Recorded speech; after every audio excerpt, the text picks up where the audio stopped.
พระนามว่าอัตถิสรปเจกับพุทธเจ้าดังนี้เป็นต้นถ้าทำบาปกรรมไว้น้อยเพียงตกนรกได้บรรนานกุศลกรรมที่ตนทำไว้บันดาลให้ระลึกถึงบุญกุศลขึ้นอันนั้นขึ้นมาก็เปลี่ยนจากสภาพนรกไปอุบัติในภูมิอื่นต่อไปจึงสรุปความได้ว่าได้จะเสวยทุกโท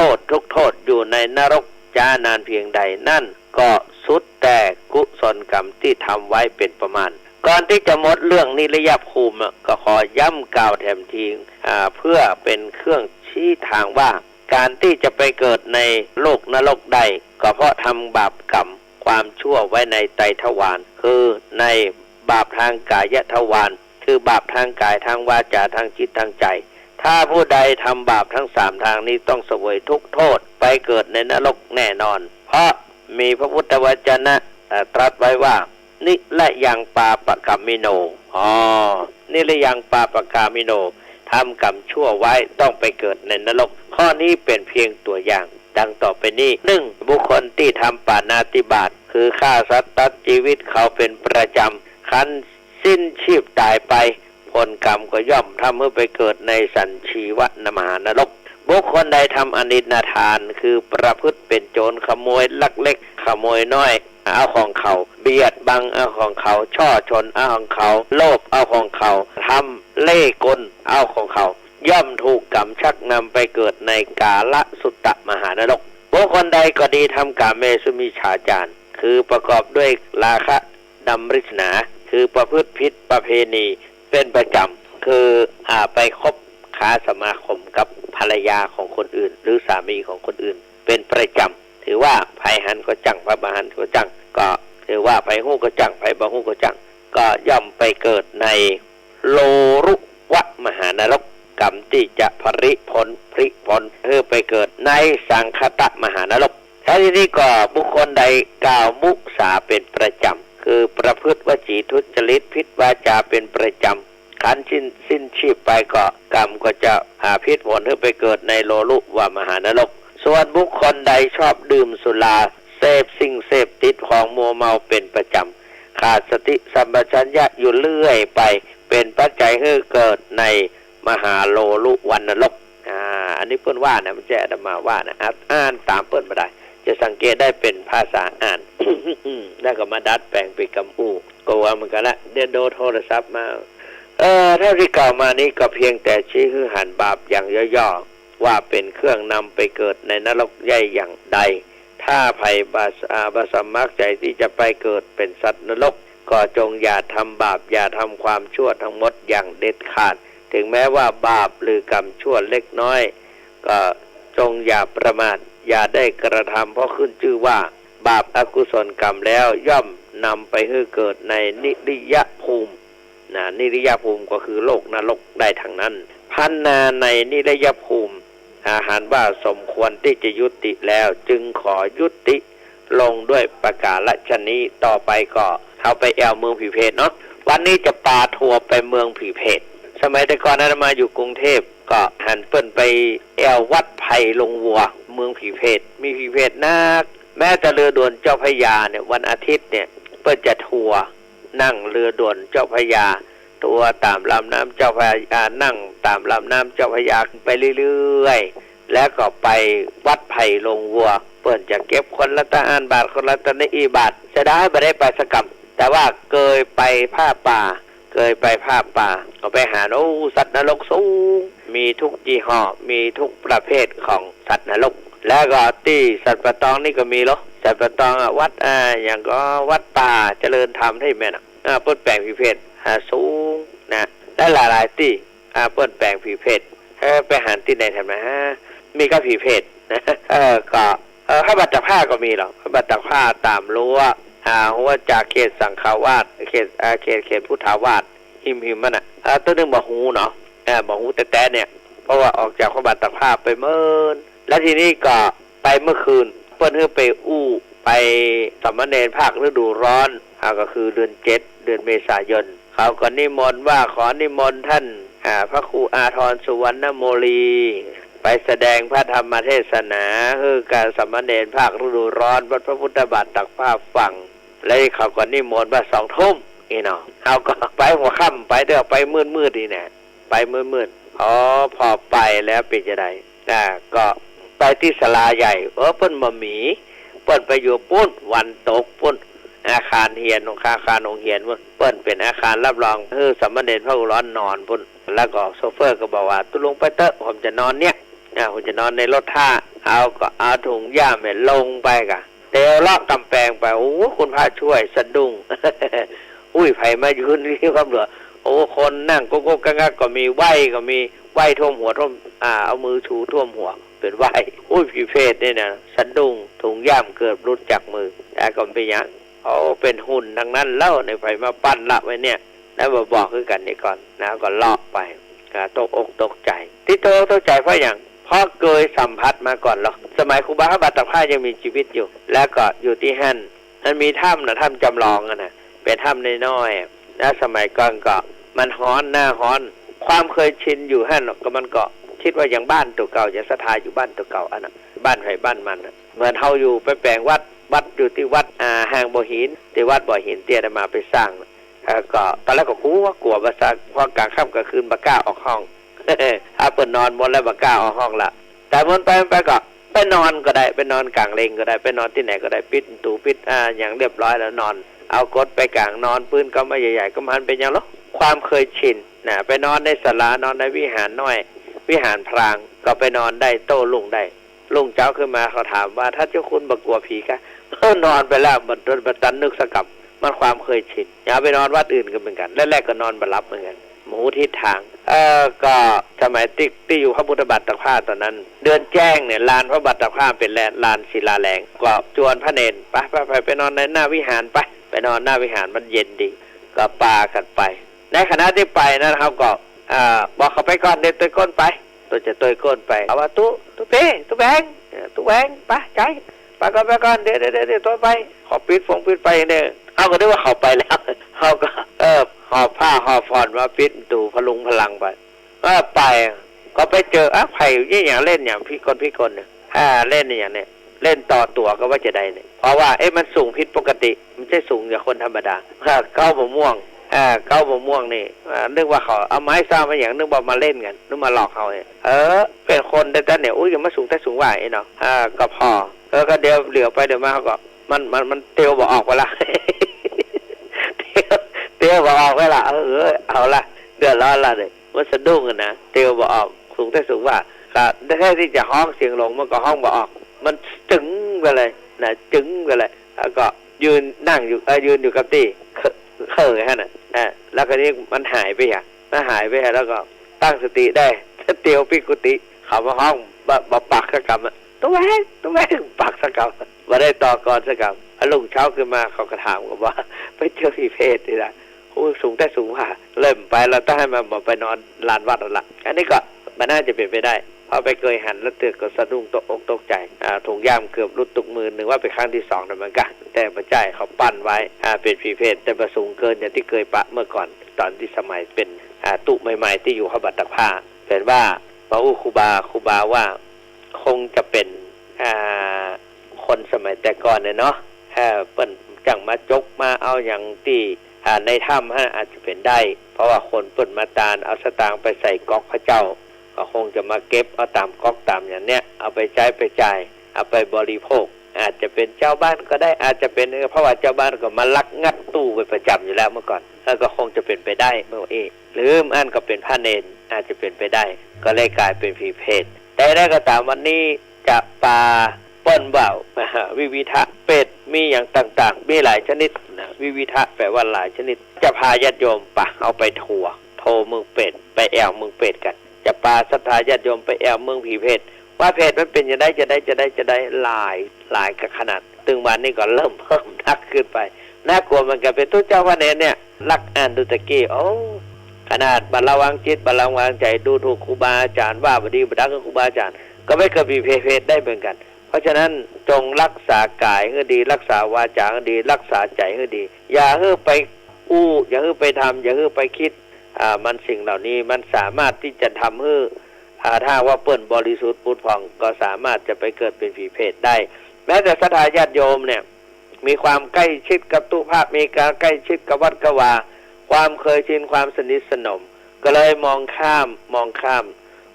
ตุเจ้าพระเนรไปว่าบดีบดาคือการพิเวทมันก็มีที่อ่านดูตะกี้อย่าได้ก็ตามมาขึ้นรถจะปาไปท่องเที่ยวไปทัวร์เมืองเพชรที่ตามไปได้เลยโลกแห่งเป็ดนะโลกเป็ดอบายภูมิอันเป็นลำดับต่อไปชื่อว่าเปติวิสยภูมิหรือเรียกง่ายๆว่าโลกเป็ดภูมิโลกเป็ดตะภูมิอันนี้เป็นภูมิที่แห่งไกลจากความสุขมันมีสถานที่ที่อยู่โดยเฉพาะสัตว์ที่ไปเกิดในภูมิกำเนิดเป็ดนี่แล้วแม้จะมีความทุกข์น้อยกว่าสัตว์นรกทั้งหลายก็จริงอยู่ถึงกระนั้นก็ยังห่างไกลจากความสุขเป็นอยู่มากเพราะฉะนั้นจึงต้องเรียกภูมินี้ว่าปิติวิสัยปิติวิสภูมิหรือว่าเปติวิสยภูมิแปลว่าโลกที่อยู่ของสัตว์ที่ห่างไกลจากความสุขในเปติวิสภูมินี้มีเปรตอยู่หลายจำพวกหลายประเภทตามอำนาจแห่งอกุศลกรรมที่ทำไว้จะบันดาลให้ไปเกิดเป็นเปรตชนิดใดปรากฏประเภทของเปรตพอที่จะนำมากล่าวในที่นี้ดังต่อไปนี้ประเภทที่หนึ่งวิชาตะเปรตฟังชื่อและสิวิชาตะเปรตวิชาตะเปรตฟังเหมือนกับว่าถ้าชาตะนี่แปลว่าการเกิดนี่เนาะวินี่แปลว่าเกิดได้ที่ดีเนาะแต่ว่ามันเป็นเปรตเนี่ยคำเอาเปตะมาต่อเสียดายนะแล้วแปลละนะแล้วจะแปลให้ฟังเพื่อถึงแปลให้ฟังละพวกวิชาตะเปรตนี้เป็นเปรตชั้นผู้ใหญ่โอโลชั้นดีมีฤทธิ์มากเป็นดุจดังพญาเปรตทั้งเป็นเปรตที่พอจะรู้พระจตุราริยสัจคือรู้อริยสัจสี่แต่นั้นเนี่ยบัดนำพาหรือบัดสนใจต่อการปฏิบัติตามจึงมีความมัวเมาประมาททำทุจริตผิดพลาดในปางก่อนเลยต้องมาเสวยผลกรรมชั่วเกิดเป็นผีเพศอยู่อย่างนี้เปรตพวกนี้มีดินแดนของเขาซึ่งตั้งอยู่ในเหนือแดนนรกอยู่กันแต่สักว่าพวกเขาเท่านั้นนะอยู่กันแต่เฉพาะพวกเขาเท่านั้นเปรตพวกอื่นจะเข้ามาปะปนด้วยบ่ได้ต้องเสวยกรรมเป็นเปรตอย่างนี้อยู่สิ้นกาลช้านานกว่าจะสิ้นกรรมที่ทำไว้จึงถือว่ากำเนิดในภูมิจึงจะไปถือกำเนิดในภูมิอื่นต่อไปอันนั้นต่อไปก็วิทะเปรตนี่หลายประเภทวิทะนี่แปลว่ามีอย่างต่างๆยังมีประเภทยังมีเปรตพวกอื่นแถมมากมายหลายฝูงหลายพวกหลายฝูงนอกจากวิชาตะเปรตดังกล่าวแล้วซึ่งอยู่ในสถานที่ต่างๆกันและมีชีวิตมีความเป็นอยู่แตกต่างกันคือเปรตบางพวกมีรูปร่างชั่วช้าศีรษะร่างกายผอมโซนักหนาเนื้อและเลือดของเขาไม่ได้มีเลยทั้งร่างมีแต่กระดูกและหนังห่อหุ้มหรือหุ้มห่อกระดูกอยู่อย่างนั้นเพราะบ่มีอาหารที่จะรับประทานต้องท้องเหี่ยวติดกระดูกสันหลังดวงตานั้นลึกดุดภูเขาดุดถูกเขาแกล้งควักออกเสียฉะนั้นผ้าสักชิ้นหนึ่งก็บปิดกายาก็ผ้าสักชิ้นหนึ่งที่จะปกปิดกายาก็บ่ได้มีเลยผมนั้นยาวลุ่มร่ามลงมาปกหน้าปกปากปกหน้าเนื้อตัวเหม็นสาบเหม็นสางหน้าเกลียดหน้ากลัวนักร้องไห้ครวญครางอยู่อย่างน่าเวทนาเพราะความหิวโหยอาหารหมดเรี่ยวหมดแรงจะไปไหนๆก็บ่ได้แต่ก็ต้องนอนหงายอิดระหวยโรยแรงย่างเกะกระเกะกรังย่างระเกะระกะอยู่อย่างนั้นหูของพวกเขาจะได้ยินเสียงประดุจคนเรียกร้องแผ่วแผ่วดังแว่วมาแต่ไกลว่าพวกสูเจ้าทั้งหลายเอ๋ยจงมากินข้าวกันเถอะมากินข้าวกินน้ำได้เวลากินข้าวแล้วลุกขึ้นมาเถอะแล้วได้เวลากินข้าวแล้วแผ่วมาอย่างอีกฝูงเปรตทั้งหลายได้ยินเสียงกำบันดาลเช่นนั้นก็เข้าใจว่ามีข้าวน้ำโภชนาหารต่างดีอกดีใจคิดจะลุกขึ้น แต่ก็ลุกขึ้นมาได้เพราะหมดเรี่ยวหมดแรง แล้วก็พยายามลุกขึ้นอย่างแสนลำบากบางตนต้องล้มลงนอนหงายแผ่แต่ก็เรียกแต่ก็ได้ยินเสียงเรียกไปกินข้าวไปกินน้ำยังดังแผ่วมากระทบหูอยู่เรื่อยๆพวกเขาจึงมีอุตสาหะพยายามเกาะกลุ่มลุมเล้าล้มลุกคุกคานล้มหงายอยู่หั่นในที่สุดก็ลุกขึ้นได้คันลุกขึ้นได้ก็เอามืออันเหี่ยวแห้งพาดขึ้นเหนือศีรษะชื่นชมยินดีค่อยๆพยุงสรีระร่างกายไปสู่ทิศทางที่ได้ยินเสียงเร่งไปเร่งหาอยู่ช้านานแต่ก็จักได้ผ่านพบข้าวและน้ำก็หาไม่ได้เลยเขาจึงร้องให้ครวญครางพางล้มกริ่งเกลือกอยู่ด้วยความหิวโหยอยู่อย่างนั้นนั่นเองในพระเจ้าบานานก็มีเสียงเรียกร้องเร้าใจพยายามทำแต่เขาก็จะได้เจออาหารสักนิดก็หาไม่ได้เลยได้ยินเสียงแต่เรียกร้องอย่างเดียวว่าเร็วๆลุกขึ้นมาเถอะมากินข้าวกันเถอะวันนี้อาหารอร่อยจังเลยหมูสเต๊ะก็มีลาบลูกแกงก้อยต้มยำต้มอะไรต้มกุ้งอร่อยลุกขึ้นมาเถอะพวกเราลุกขึ้นมาเร็วๆคนอื่นเขาจะกินหมดแล้วเร็วๆหลาย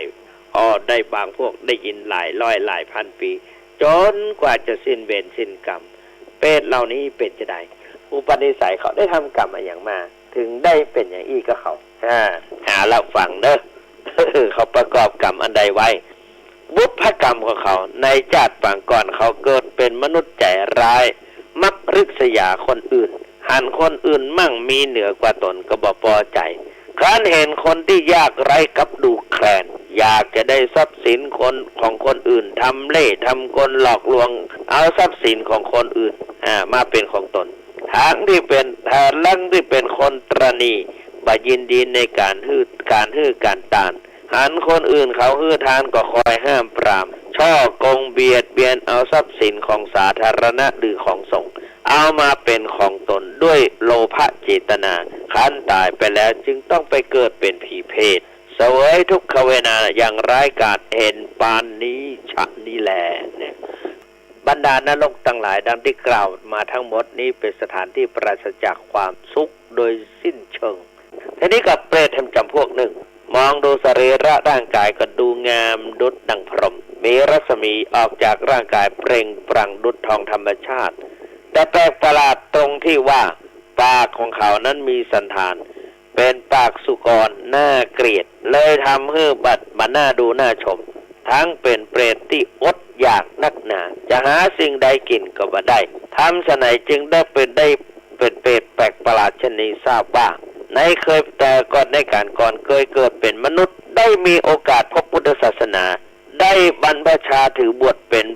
นพระเป็นสงฆ์อุตส่าห์รักษาศีลอย่างบริสุทธิ์ร่างกายจึงมีร่างกายพุทธผ่องเช่นดังพรหมแต่ก็ต้องมาเกิดเป็นผีเพศมีปากเหมือนหมู ดูน่าชังก็เพราะว่าเขาเคยเกิดความประมาทพลาดพลั้งกล่าวคำตำหนิติเตียนครูบาอาจารย์ซึ่งเปิ้นบ่มีโทษบ่มีความผิดด้วยความเข้าใจผิดอันเกิดจากอกุศลจิตของตนกรรมจึงบันดาลให้ไปเกิดเป็นผีเพศหันประจักษ์อยู่อย่างนี้แหละต้องปฏิเตอร์ครูบาอาจารย์เวลาทำวัดแล้วก็จะมีวันตาน้อยวันตาหลวง วันตาหลวงแล้วก็วันตาน้อยขอเข้ามาครูบาอาจารย์ดูเหมือนว่าได้ผิดได้ล่วงเกินอาจารย์ได้ครูบาอาจารย์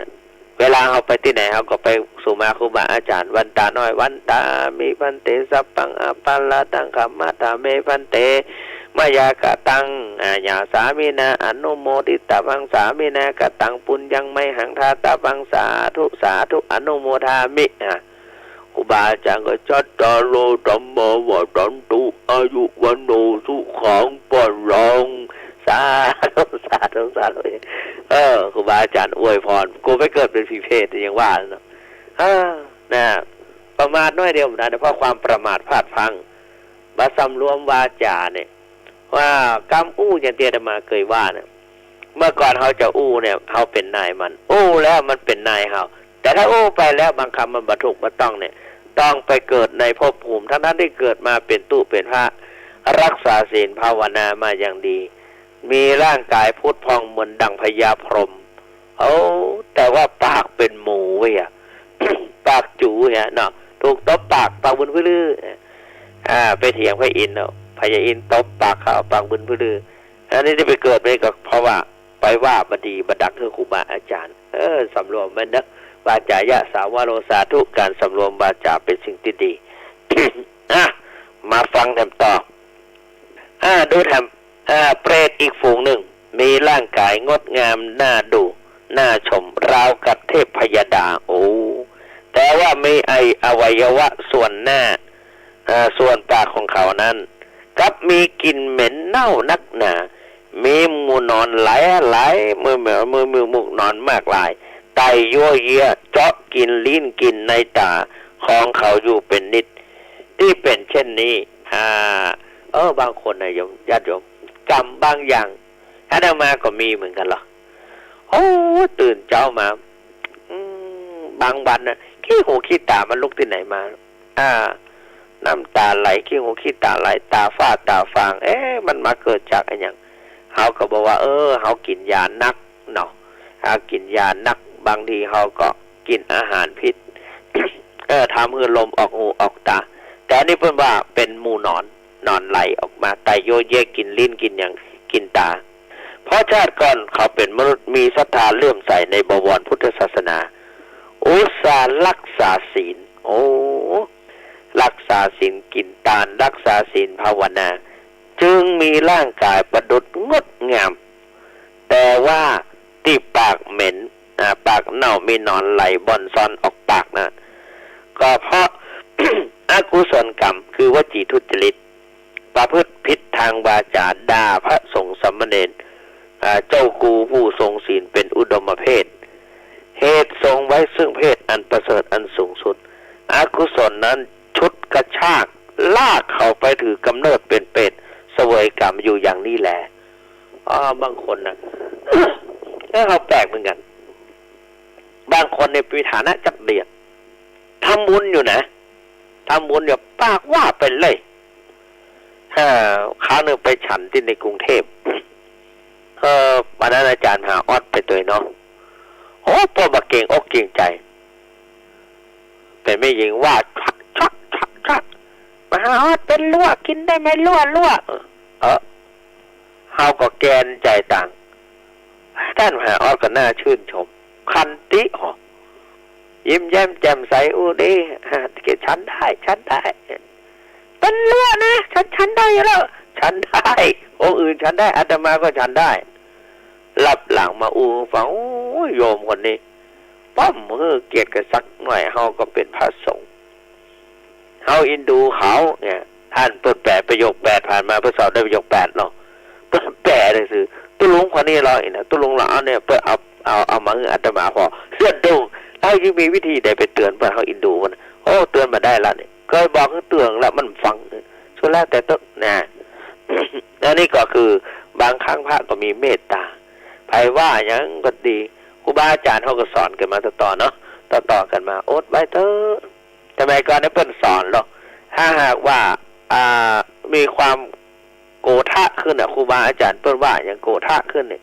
คือขอดผ้าจีวรหรอขอดแจงผ้าจีวรขอดไปติ๊กขอดเป็นปมโกรธมากๆเก็บคำกดคำด่าเขาว่าใส่ให้มุมจีวรมัดขอดไว้กันพอจิตเฮาใส่ใจเฮาเบิกบานแล้วเอามาแก้พอ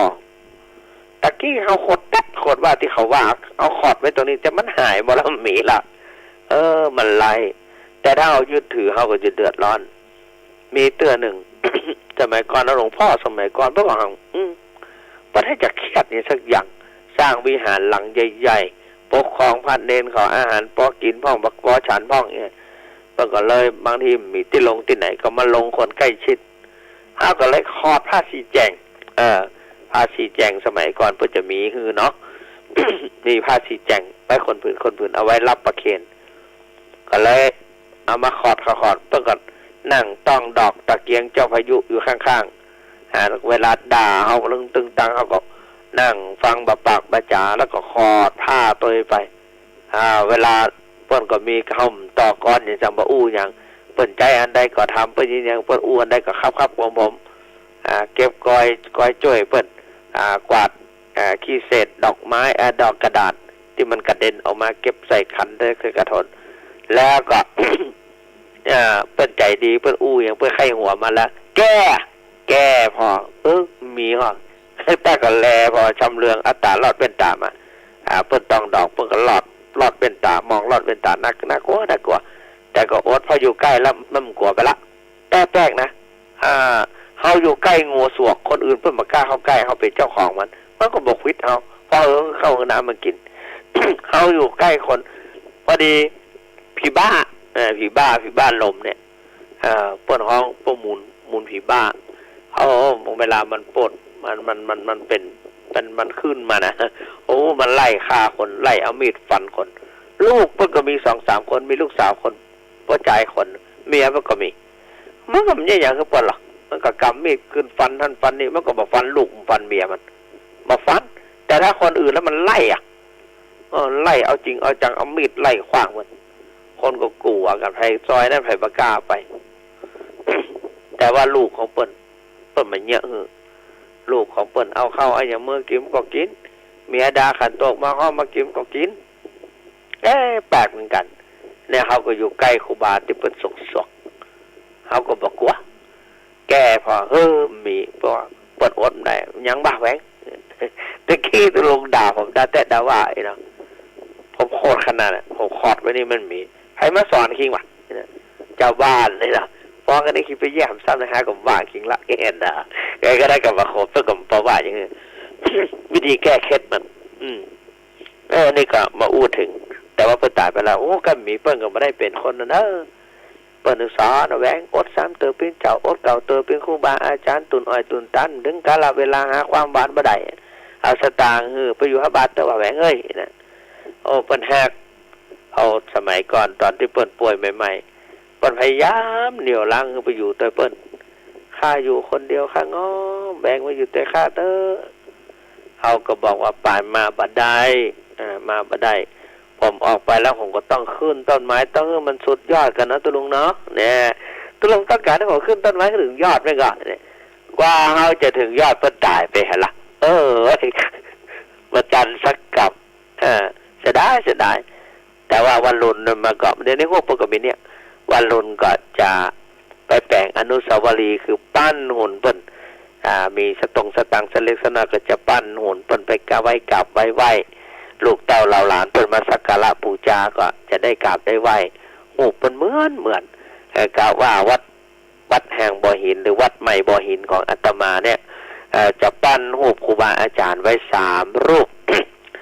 1ครูบาวัดพระพุทธบาทตักผ้า2ครูบาปัน3หลวงพ่อทองครูบาพระบาทตักผ้าเปิ้นมรณภาพไปแล้วครูบาปันก็มรณภาพไปแล้วแต่ว่าหลวงพ่อทองเปิ้นยังมีชีวิตอยู่ก็บ่ปั้นเตื้อกันเฮาตายก่อนก็แล้วกันไปคนบางทีก็อาจจะปั้นเอาน้อยเหลือหรือว่าใหญ่หรือตัวเปิ้นอนุสาวรีย์เนี่ยปั้นเต้าตัวเก่าบ่ได้นะปั้นเต้าตัวองค์เปิ้นเต้าแป๊ะบ่ได้สักลายเขามาอู้ให้ฟังว่า พระบาทสมเด็จพระพุทธเจ้าหลวงทรงให้นายช่างปั้นพระรูปเหมือนเปิ้นเต้าองค์จริงเต้าพระองค์แล้วก็เอาทรงประทับหลังม้านั้นสมัยเสด็จไปทางยุโร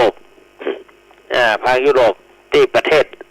ล่าอาณานิคมนะล่าอาณาจักรสหเมืองขึ้นพระบาทสมเด็จพระเจ้าอยู่หัวเขาก็ไปแอว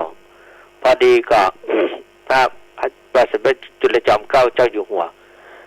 ไปเจริญสัมพันธไมตรีต่อชาติต่างๆเพื่อป้องกันบ่ให้ประเทศมหาอำนาจมารุกรานเอาเมืองไทยเป็นประเทศเมืองขึ้นของเปิ้นก็ไปแอวก่อนจะไปนั้นหลวงพ่อวัดหนังหลวงพ่อวัดหนังใกล้ๆกับวัดนางนองไปแถววัดอนาคปกกรุงเทพ ทราบว่ามหาบพิตรจะเสด็จไปก็เข้าทูล มัยก่อนเนี่ยเปิ้นนั่งข้างในได้ และรู้เหตุการณ์อะไรอย่างต่างๆก็จึงได้ทูลถวายว่ามหาบพิตรเสด็จไปข่าวครั้งนี้อันตรายพอสมควรแต่ก็น่าเสี่ยงไปแล้วได้ประโยชน์อันตรายพอสมควรพระเจ้าหลุยนะเปิ้นจะเอาม้านะเป็นม้าชอบทำร้ายคนยิ่งได้กลิ่นแตกต่างกันไปแล้วก็ตั้งยุโรปปุ่นกินเปิ้นไปหำอย่างเนาะได้กลิ่นของคนไทยไปหำอย่างแล้วก็เฮาตัวน้อยกว่าคนยุโรปม้าหันแล้วก็จะเล่นงานละเพราะม้าตัวนี้นี่เป็นม้าที่ว่าทำลายคนฆ่าคนมานักต่อนักละโดยใช้ทั้งเตะทั้งขวนทั้งกัดตายมาหลายรายแล้วแต่มหาบพิตรไปข่าวครั้งนี้จะไปรอดโดยสวัสดิภาพแถมยังจะได้ขี่ม้าตัวนั้นแถมพระพุทธเจ้าหลวงก็บอกว่าก็เมื่อคนอื่นถูกม้าตัวนี้ทำร้ายร่างกายทราบจากพระคุณท่านว่าตายมาหลายแล้วโยมไปครั้งนี้จะไม่เป็นอันตรายเลยหลวงพ่อวัดหนังก็บอกว่าขอถวายพระพรมหาบพิตรบารมีคนไม่เหมือนกันพระองค์นี่ฟ้าส่งมาเกิดเป็นเทพจากสวรรค์ลงมาจุติมาจากสวรรค์มาปฏิสนธิในไทยสยามเพื่อช่วยชาวสยามโดยเฉพาะว่างั้นได้กำลังใจแล้วเขาเพิ่งรู้ว่าเขามาจากสวรรค์แล้วเนี่ยขอถวายพระพรแต่ไปข่าวครั้งนี้อาตมะนี่อาตมะจะมีพุทธคุณถวายพระองค์ไปด้วยไม่ทราบว่าพุทธคุณนั่นคืออะไรแล้วก็ เขียนอักษร3 ตัวในหลวงรัชกาลที่5ไปจุลจอมเกล้าเจ้าอยู่หัวเสด็จไปพอไปแล้วปะก็พระเจ้าเจ้าเมืองแห่งสยามมาดีข้าพเจ้าดีใจจริงๆนี่ที่พระองค์เสด็จมาเยือนมาในคราวครั้งนี้ไม่มีอะไรฝากมีอัสดรตัวหนึ่งมาอัสดรตัวหนึ่งจะถวายแก่พระองค์เพื่อเป็นสักขีพยานเพื่อน้ำใจไมตรีอันสูงส่งแต่ว่าม้าตัวนี้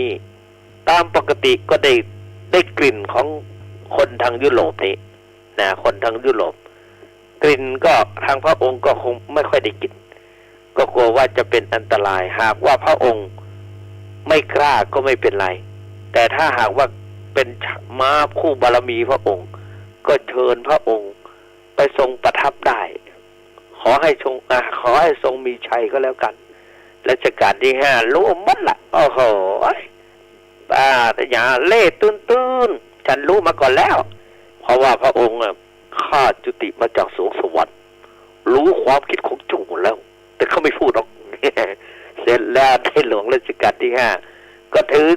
ยาฟ่อนหนึ่งไปยื่นให้มามาในหูตกหูลู่หายากมาหูลู่หูตกเดินเข้ามาอย่างนอบน้อมมากินหญ้าแล้วก็น้อมกายมาพระเจ้าอยู่หัวและพระเจ้าพระบาทสมเด็จพระพุทธเจ้าหลวงได้ประทับขันเสด็จกลับมาแล้วสร้างความอัศจรรย์ใจคือกับพระเจ้าหลุยที่เท่าใดก็ยังมูนะลืมไปละได้มาตัวนั้นมาพอมาแล้วก็เรื่องมันเป็นยังไงก็มูให้จะตายกันยังได้มูนะก็เลยนายช่างปั้นหล่อมาเท่าตัวจริงเท่าตัวจริงที่ลานพระบรมรูปทรงมาหล่อพระรูปของพระองค์เท่าองค์จริงทุกประการขึ้นประทับแล้วก็คือทำเป็นแท่นอนุสาวรีย์ไว้วันที่เชิญม้าหุ่นม้ากับหุ่นอนุสาวรีย์ของเพิ่นขึ้นไปพระสมเด็จพระเจ้าอยู่หัวทราบว่าสมเด็จพระพุทธเจ้าหลวงได้เป็นประธานประกอบพิธีเชิญขึ้นมาแล้วโยมจ้ามานานพระองค์ก็สวรรคตอันนี้หลายหนึ่งละคนคือข้อคิดว่าเต้าตัวจริงนี่มาดีเต้าตัวจริงแต่จากนั้นมาก็มาชาวนานี่เนี่ยแต่ก็หลายปีนะแกนะมาชาวนาได้ไปเทศที่วัดบุญรอดเขตพระโขนงปัจจุบันนี้เป็นห้องเขตประเวศไปเทศ โอ้ก็วัดบุญรอดนี่เป็นวัดที่คนเหนือไปสร้างคนป่าสร้างหลวงพ่ออินทนนท์หลวงพ่อนนท์ไปสร้างวัดบุญรอดโอ้เป็นวัดเดี๋ยวนี้เป็นวัดโอ้มีพระครูมีอย่างมีพระเนรอยู่นักคนเหนือเอาไปสร้างวัดที่ในกรุงเทพนักอย่างวัดทุ่งสาธิตเนี่ยเป็นทุ่งนานะ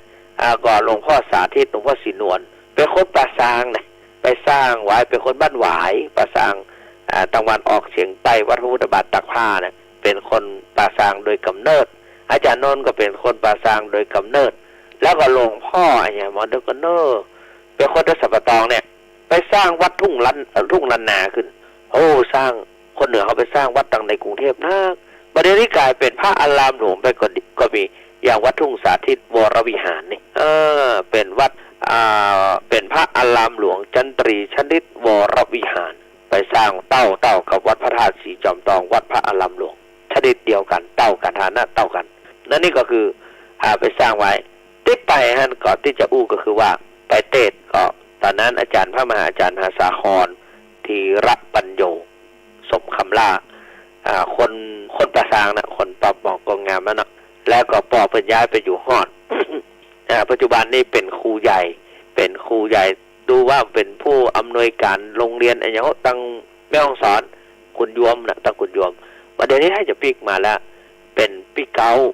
ในจำนวน4รูปก็คือท่านอาจารย์มหาสาครเป็นรูปแรกเนาะในบวชพร้อมเดียวกันแล้วก็พระอาจารย์มหาพุทธรัตนยาโนคนปุ้นเมืองพานแล้วก็อาจารย์มหาเสถียรพงศ์